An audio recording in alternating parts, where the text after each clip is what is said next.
Eu vou chamar de curiosidade, mas não para o lado pejorativo. Uma curiosidade de querer compreender quem é este homem.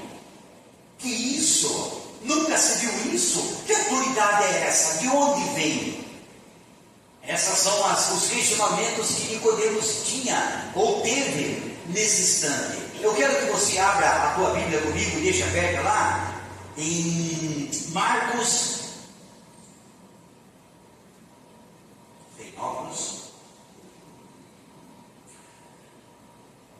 Capítulo de número 14, e deixa aberto lá no verso de número 26. Alguém abra e deixa aberto lá. Irmãos, foi nesse cenário, dentro dessa situação, que chamou a atenção de Nicodemos e provocou dentro do coração dele uma ação. Houve dentro de Nicodemos um despertamento, um desejo, uma vontade de querer inquirir deste homem. Afinal de contas, o que está acontecendo? Quem é você? Como pode você fazer essas coisas? Haja vista que a primeira pergunta que ele faz, que ele afirma ali, é justamente essa: ninguém pode fazer essas coisas se Deus não for com ele. Aí, por aí, eu já começo a entender quem era Nicodemos. A intelectualidade, o conhecimento que ele tinha, algum conhecimento que ele tinha, porque ele faz essa afirmação a respeito da pessoa de Jesus. E os feitos de Cristo ganharam tanta notoriedade que o pobre ficou sabendo o que ele fez, o rico ficou sabendo o que ele fez, um velório ficou sabendo o que ele fez, o que tinha cultura ficou sabendo o que ele fez, e o que também não tinha cultura ficou sabendo. Foi extremamente notório os passos de Cristo aqui nessa terra, e não foi diferente com esse primeiro-ministro ali da Suprema Corte Religiosa. Nós estamos falando do primeiro-ministro. Dos 71 que lá sentavam, ele era um dos príncipes, e despertou o interesse desse homem, e foi tão impactante que não foi só essas pessoas que eu citei aqui que notaram o que Jesus estava fazendo. O mundo espiritual também notou. Se tem uma prova disso, lembra quando Cristo posterior foi lá na cidade de Gadara?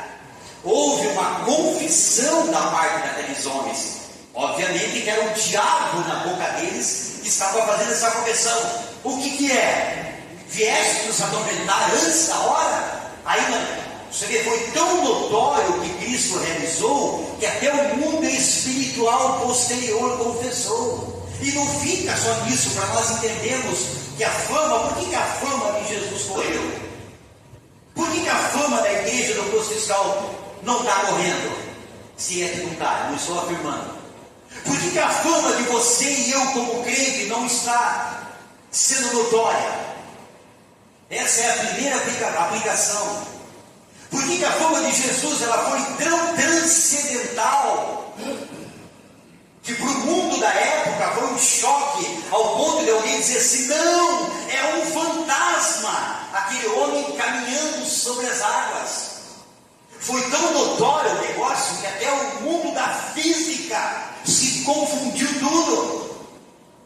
Você imagine só esse homem caminhando sobre as águas. Então houve essa explosão dessa notoriedade dos feitos de Cristo, e essa pessoa chamada Nicodemos age de uma suprema inteligência, uma racionalidade perfeita, podemos dizer assim. Por quê? Porque embutiu dentro dele uma ação. Ele falou: não posso, não preciso. Então eu vou conjecturar que agora Nicodemos, indagando com si mesmo todos os feitos, a fama de Cristo, aquilo que Jesus falou ou disse, aquilo que os próprios subordinados, vamos dizer assim, de Nicodemos trouxeram quando inquiriram João Batista. Você imagina aquela comitiva indo lá na cadeia, timando João Batista: quem é você, rapaz? Você via, você fala, rapaz, fala, vamos. Obviamente que não foi com carinho que eles foram inquirir João Batista, né? Não foi com amor que eles foram lá com João Batista: Joãozinho querido, diga lá, rapaz, tu és Elias. Não. E ele confessou ali. João Batista, claro, deu informações a respeito do bem. Vocês querem me comparar com ele? Estou perguntando para mim sou eu? Rapaz, eu vou te responder assim: eu sou indigno até de me abaixar aos seus pés, muito menos de tocar na correia das suas sandálias, se vocês querem saber. Aí Nicodemos vai com uma explosão de curiosidade, falando: não, que isso? Houve então um despertamento dentro dele de uma ação. E aí o papel da igreja hoje, transportando ou aplicando para nós hoje, é justamente isso. É eu e você ter a função de narrar os feitos que aqui estão escritos, de anunciar aquilo que está escrito, anunciar os benefícios de Deus para com a tua vida, e nós devemos provocar nos arredores uma ação. É assim que funciona. Eu preciso despertar uma ação, e houve em Nicodemos essa ação. Ele teve que ir. Imagine a noite anterior desse homem, inquirindo, andando para cá, andando para lá, vai lá no sinédrio, vai nos pergaminhos e olha, não pode, não é possível. Traz para mim Isaías. Rapaz, Ezequiel, traz para mim aqui. E ele foi dentro desse cenário. Sabe, o primeiro ponto da nossa revista aqui, ó, quem era Nicodemos? Então foi dentro desse cenário que Jesus despertou o interesse desse homem, um sábio judeu com grande prestígio entre tanto povo, entre os seus colegas fariseus. Assim Nicodemos procurou Jesus durante a noite para... Rapaz, ei, igreja do Senhor, como é bom isso. Como eu gosto quando eu tenho recebo uma mensagem, ou alguém me procura, coisa que eu falo assim: eu tenho uma pergunta para te fazer, um questionamento para te fazer.